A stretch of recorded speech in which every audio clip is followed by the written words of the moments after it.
So what did you think of the movie The Right Stuff when you watched it? Was it accurate? What were your thoughts on that? Well, the movie as well as the book captured the tone of the times pretty accurately. Tom Wolfe, as the author, and followed by the movie, were off on two or three things that they made serious errors on. Like what? For instance, Gus Grissom didn't screw up and lose his spacecraft because he screwed up, and it was proven that he did not. The movie kind of connoted that. LBJ did the things that they showed in the movie, but he was not the dunce that they portrayed him to be in the movie. And our relationship with the German scientists, the Mercury astronauts and the German scientists were very close. We had no problem on our relationship with them. And the movie portrayed that we were always having a big squabble with them. Speaking of movies, I mean, were there any movies that inspired you around that time? I mean, is there anything that you thought, wow, I'm going into space, and this movie is, was there anything that influenced you, books, movies, literature, by any chance? Well, I'd always been an avid reader of Buck Rogers and Flash Gordon, and always felt that they were sometime out in the future would be the way we'd see this universe. So I think they always had kind of inspired me. But so far as immediate books, a lot of books that were written, or a number of books that were written, by the way, was Werner von Braun wrote under a nom de plume and wrote some good fictional fantasies. Speaking of that, I want to change some gears here a little bit. And we're doing two parts of the show. One part is obviously the space program. The next part is like the 20th century kind of and beyond. And we want to know kind of your thoughts on, everything for the future of mankind to the future of, mankind perhaps meeting someone else in space or here. So, as I understand it, in 1951 or 1950, you had a couple days of observing something usual flying over Europe? Yes. We had some kind of craft flying overhead at pretty good altitude and flying the same kind of formation we fly in our fighters. Were they planes? I mean, what? Well, it turns out they didn't have wings. They were saucer-shaped, and we never could get as high or as fast as they were, so to really positively identify them, but they were metallic-looking and saucer in shape, and they could do a few maneuvers that we couldn't do in an airplane. What maneuvers are that? Like just horizontally displace themselves rapidly. Be flying along and just move over rapidly. And how fast were they moving? Well, faster than we could in F-86s. So they were capable of accelerating very readily out well past Mach 1 anyway. Did you think they were experimental craft, or what was your initial thought? Well, not knowing what was going on in Russia at the time, we were really at the height of the Cold War. We had no idea what Russia was doing, and we had no way of knowing whether they were Russian aircraft or whether they were something else. After you were debriefed, what happened? Did they believe you, or? It didn't matter whether they believed us or not. The report went on, I assume, was forwarded on to Washington. If you could speculate, I mean, on what you saw and what they were doing, what would your, I guess, opinion be? That there were a number of extraterrestrial vehicles out there cruising around. Really? What do you think? I mean, what would you think were doing? Were they monitoring what you guys were doing, or were they just? I mean, what would you speculate? No, I would say they were going somewhere, traveling. Before this time, had you ever heard of any such incident like this occurring? No. No, I didn't. I mean, what effects did the sightings have on your life at the time? None. None. It didn't. No. Lead you to believe, oh boy, there's. Nobody made any big ditty about it or really thought very much about it at the time. You wrote a letter to the United Nations in May of 1963. What prompted you to send that letter? Well, I felt that everybody around the world was busy out being contacted from time to time and having sightings and a few abductions and various things going on. It it would be nice maybe to have a central gathering house for all this information, and somebody who was some organization that was kind of neutral ground, that wouldn't have vested interest from country to country involved.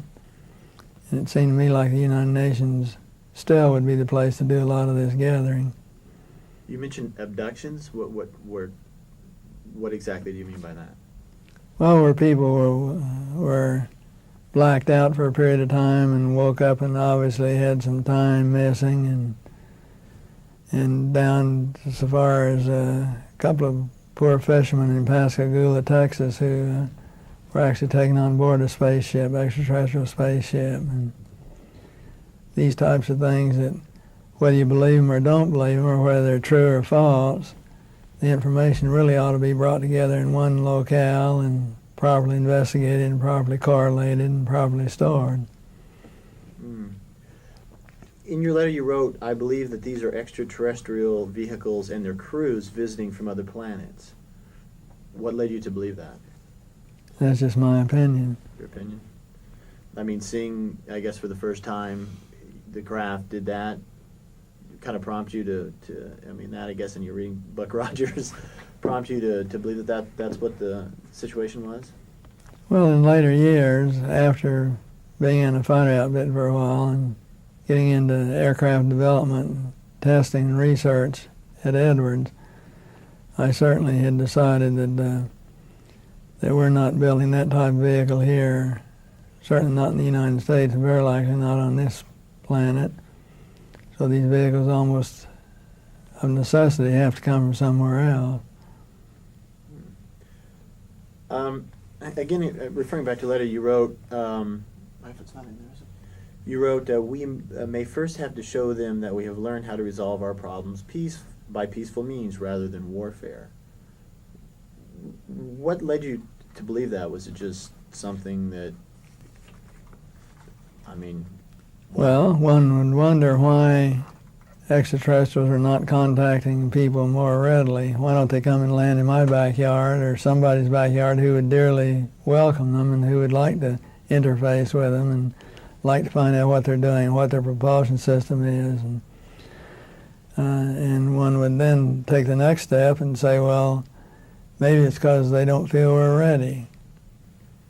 Maybe we haven't learned to control ourselves or learned to govern ourselves well enough to really be given more technology. What did you feel about the outcome of the letter or the results? I mean, what did you feel once, I guess, nothing happened? You hit on it, nothing. The outcome of the letter was that nothing happened, which of course is rather typical of the United Nations. But would you write, if you had the chance, would you write the letter again? I mean, would you do it all over again? I suppose I would. I suppose I'd do it again, but even knowing it probably would be a waste of effort. Why do you think it would be a waste of effort? Well, it wasn't really truly a waste of effort. Kurt Waldheim reviewed it and had a meeting with us and looked everything over, and it was presented to the council and certainly made a lot of people aware of a number of things that perhaps they had not been aware of before, so maybe it opened a few eyes. You said, just a minute ago, you said the United Nations would be the place to do that. Why not some branch of the government? I mean, why not, one of maybe the military or NASA, or why the UN? Well, then, if our government handed it, there would be a few governments around the world that might have a reluctance to work with the program. If you had truly neutral ground like the United Nations is supposed to be, and is pretty much so, it would be the logical place to do it. That makes sense. I guess on the program Coast to Coast with Merv Griffin, you mentioned that you were previous to various... You need something? Oh, sorry. Getting in the lens there. You mentioned that you, I guess, were previous to various reports of UFO contact.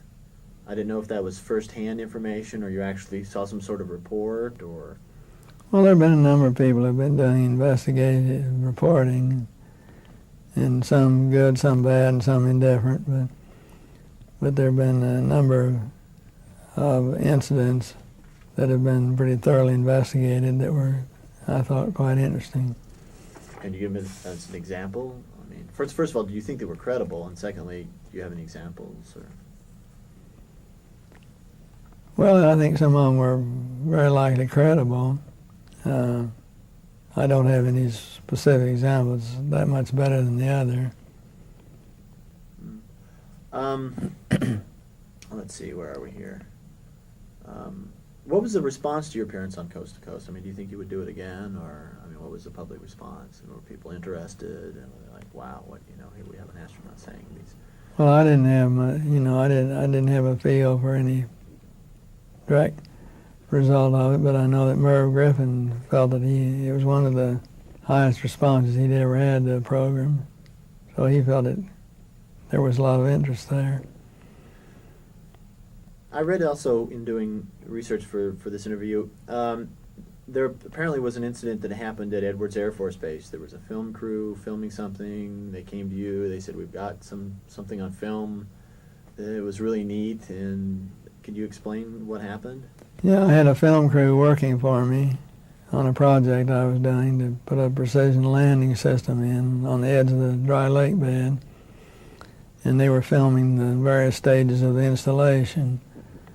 And a small saucer apparently flew overhead and put down some landing gear and landed out on the dry lake bed, only about 50 yards out.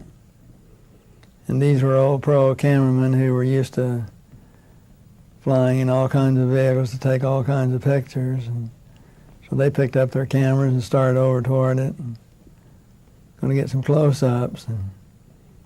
And with that, it lifted up, put the gear back in, and at a very high rate of speed disappeared.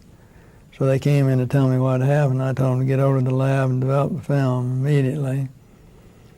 And I would go and look in the book, regulation book, and see what you're supposed to do, who you have to call to report these kind of incidents, which I did. And the time they got back with the film, there was a higher and higher and higher ranked man preceding the last one, assuring me that I had to get those negatives into a pouch and that they had made arrangements already to get our commanding general's airplane reserved and take the films to Washington, which I guess happened.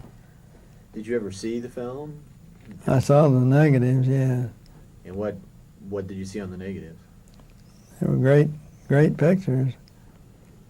Of, sure, they would have made great pictures from the negative. and what was it, a small, large? Fairly small saucer. It was hard to tell what size it was just in the picture, but it was a saucer-shaped vehicle. And you said it had legs, landing? It had landing gear. What color was it? I mean, Silvery color. so what do you think happened to the film? I mean, what? I don't know. If I knew that, I'd be a very wise man. We're just about done. We have maybe 15, 20 more questions here. Do you think the government knows more about this subject than we do? Do I think the government knows more about that subject than we do? Yes, I think they know a great deal more than we do. Why don't you think they say anything? I mean, why don't you say, hey... Well, I'm putting myself in the place of the government, say, and realizing the fact that in about right after World War II, I had started telling a few little mistruths because I was worried that the public might panic over knowing that there was somebody out there that had so much superior performance to us, to any vehicles that we can build. So I tell a little mistruth, and then later something else happens, and I tell another mistruth that covered the first one, and I wind up with whole stacks of these little mistruths that get more and more and more embarrassing. And each administration as it comes in has probably thought, well, gee, why don't we clean up this mess and admit to all of this, but how do I go about admitting it with the least embarrassment? And I think they're probably looking for a way of, with the least embarrassment, of getting out from under all this, because eventually, you know, there's too many people know what the truths are, and they're going to have to confess up to having misled the public for a lot of years. Do you think they're doing it with you know, mankind in mind by, you know, I guess, you know, the average man has a 30-year mortgage and 2 kids, 1.5 cars. I mean, do they think he doesn't need to know about that, maybe, or is it just? Well, I think they probably started out with mankind in mind. I'm not sure whether they have mankind in mind or themselves in mind at this point in time. That makes sense. Why don't you think people who perhaps work for the government don't come forward with, you know, proof? Hey, this is what we're doing. You know. I mean, Well, if you work for the government and you've been told not to say certain things, you no longer work for the government if you go out and say these things. So if you want your job, you do what you're told to do. That makes sense. That makes sense. So I guess that would kind of lead to the question. I mean, do you think there's some sort of like cosmic Watergate? I mean, do you think there's some big secret that's getting ready to get burst and, or? Well, I have no idea whether there's any great big secret ready to burst or not, whether it's things that have accrued and built or whether it's just a normal evolution or what. Has anyone ever come, you know, forward from either NASA or the government and said, hey, you shouldn't talk about these things publicly. It's not kosher, I guess. No, I've never had anybody from the government ever come forward and tell me I should not talk about it. This is the last set of questions here. Why do you think we haven't been back to the moon? Well, we haven't been back to the moon primarily because of politics. We should have retained a senator by the name of Proxmire, who headed up some very powerful committees, had us destroy the Saturn V assembly line and cut up all the tooling rather than produce, say, one Saturn V a year and continue to have an occasional trip. We would have benefited tremendously as a nation and as a world by doing this. We should have long ago had a permanent station on the moon for doing scientific research. And we should long ago have landed a crew on Mars. Why do you think, first of all, why do you think he had the assembly line cut up and destroyed? I don't know why Senator Proxmire did the things he did. He destroyed the supersonic transport. He destroyed the dinosaur program. He destroyed the Saturn V rocket. And he canceled out our trip to Mars, where we were going to do a manned 81 Mars landing, which he managed to cancel. I don't know whether he was carrying a card painted red from another country or whether he just, in all good conscience, thought we should spend all our money on Wisconsin cheese. But he certainly was not a very big, I am not one of his fans, as you can tell. Let's talk about Wisconsin cheese. that was great. That was great. In that same vein, let's talk about the dinosaur for a second. It's something you bring up because I was doing an interview in, I think it was the old Lockheed Martin, if I'm correct, boardroom. And there's a picture of what looked like, you probably know, I mean, you obviously know more than I do about this. It was a small model off in the corner. And it looked kind of like a very small space shuttle with the wings, it kind of had, I guess, inverted wings. And I asked them, what was this? And they said, well, it was a craft. It was, I guess, codenamed Dinosaur. And I either piggybacked or taken up in the upper atmosphere and then let go. And apparently it just went straight up into outer space. And then... Well, it was a vehicle that would fly like Mercury did in space. But instead of using a parachute for landing, it had aerodynamic effect. It was a winged vehicle. In other words, an airfoil-shaped vehicle that would come in and land on a runway. And it was a worthwhile program, and I can't really fault the decision to cancel it totally because there was some conflict between it and Mercury was a simpler program that certainly got off the pad well ahead of Dinosaur. And Dinosaur had a lot of delays, and finally got to the point where there would be a conflict between it and Mercury. So you don't know why, I guess, they didn't want us to land on Mars and put it. I mean, is there any other reasons that you could think of? I mean, they didn't, you know, why not? I mean, that just doesn't make any sense. I mean, Well, when you say they, you're not talking about all the technical people who were involved in the Mars program and who could be involved in the Mars program. There are a lot of technical people who firmly believe that we should have long ago have been on Mars, and that we definitely need a manned mission to Mars now. But I mean, one senator, 20, 30 years ago saying we're not going to go. I mean, Well, obviously, some politician may have a vested interest that this particular program may conflict with his vested interest. I see. The last chapter of questions here. Do you believe, we kind of covered this on the other tape, do you believe, I guess, there's life on other planets out there? Yes, I believe firmly that there's life on other planets out there. I think we'll find that there are probably hundreds of other planets that are habitated, and that there are all levels of civilization. Some maybe at the same level we are, others that may be thousands and millions of years ahead of us in development. Why, in your mind, have they made contact with a select, I guess, group of people, or do you think there's any been contact that's gone on? Yes, I personally believe there's been a lot of contact that's gone on. Unlike yourself, I guess, do you think there are any other astronauts who may have had similar experiences with extraterrestrial craft?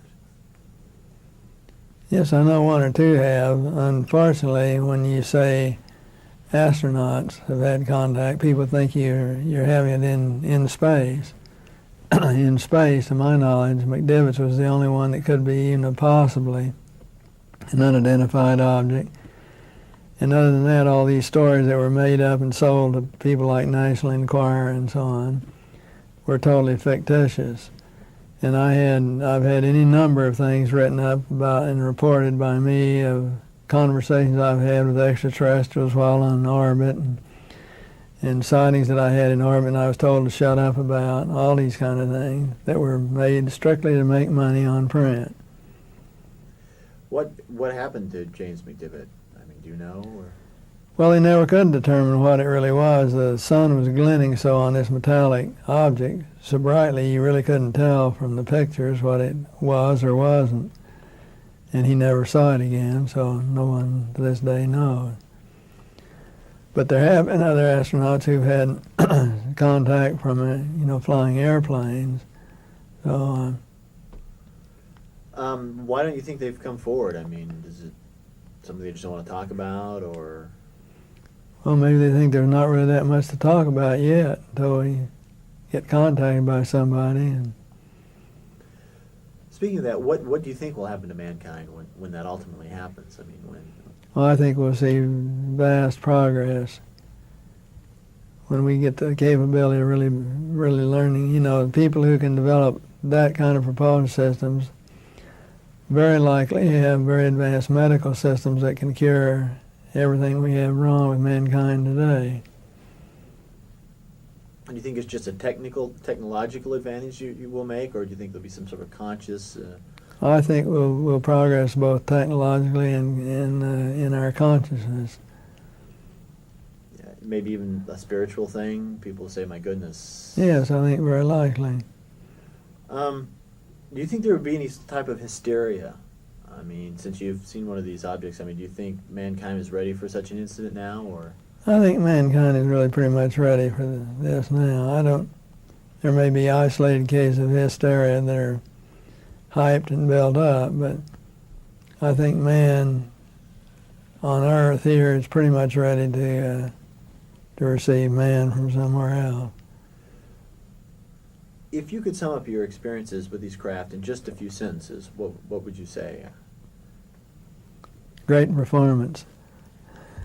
If you could say, while I was in Europe, I saw, X amount of craft. I mean, I'm trying to look for what I'm looking for some log lines. Basically, while I was in Europe, I saw X amount of craft or flying here or there. So how would you kind of sum that up in a sentence or two? Well, while I was in Europe, I saw some craft that certainly were very advanced over any of the craft that we have been flying and are presently flying.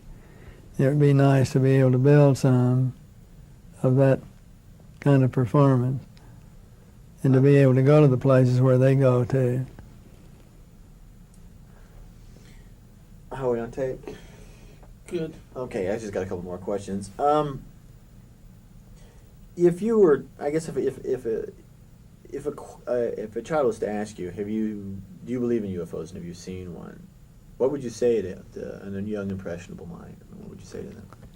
Yes, I do believe in UFOs. I believe that there's too many other places that people could habitate, other planets, to none of them be habitable. And I believe that they're coming here to visit us on occasion, or coming here for whatever reasons they're coming here. Is there anything on the subject that you haven't already said that you'd like to say for the first time? I mean, any kind of revelations or beliefs or misconceptions that are out there, that people may have said about you, or it's kind of a last chance to say something, I Oh, I guess not. guess. No revelations. I just have one question. Talking about going to Mars, what do you feel that a manned mission, what in your estimation, or what was in the scientific community, what were some of the things that they thought that they would see and that they would experience or find there? Well, as far as Mars is concerned, the unmanned missions that we've put there, which have been great, they've been good ones, really haven't told us definitely whether at one time, whether Mars was habitated by humans or not. And it is not neither disproved nor proved, either way. And there are many, many questions about Mars as far as what the water is, the water situation from the past, that we think we know that these are probably big river-washed gullies that are in it. Since we have ice caps on both the poles, do we have an area where the temperature is more suitable for life? Will we find people there or not? I mean, there still is a possibility we might find somebody hidden in these caves back along these gullies. But the point is that on the lunar missions, the unmanned vehicles we sent up there sent us back tremendous amount of data before we ever sent a manned one. But the manned missions yielded over 1,000,000 to 1 yield over what the unmanned ones did, just because the human brain still is smarter than that unmanned little vehicle. And the unmanned vehicle is only as good as the designer knows to make it. That little unmanned vehicle only asks for certain things that he's been told to ask for, and if anything unexpected happens, he doesn't have the capability of reason. Makes sense. Speaking of Mars, have you seen, I guess, what they term the face on Mars? Have you seen that? Mm-hmm. The pictures and the structures? What do you think? What do you think that is? I mean, do you have any idea? I don't know. It's interesting looking, though, isn't it? It sure is. I had a chance to look at it. I go, wait, this is weird. What is that? I don't know whether it's just something caused by natural erosion or whether it's something like our big Nazca pictures down in South America, that were carved out of the whole mountaintops. That's it, we're out of tape. That's it. That'll do it. Thank you so much. What an interesting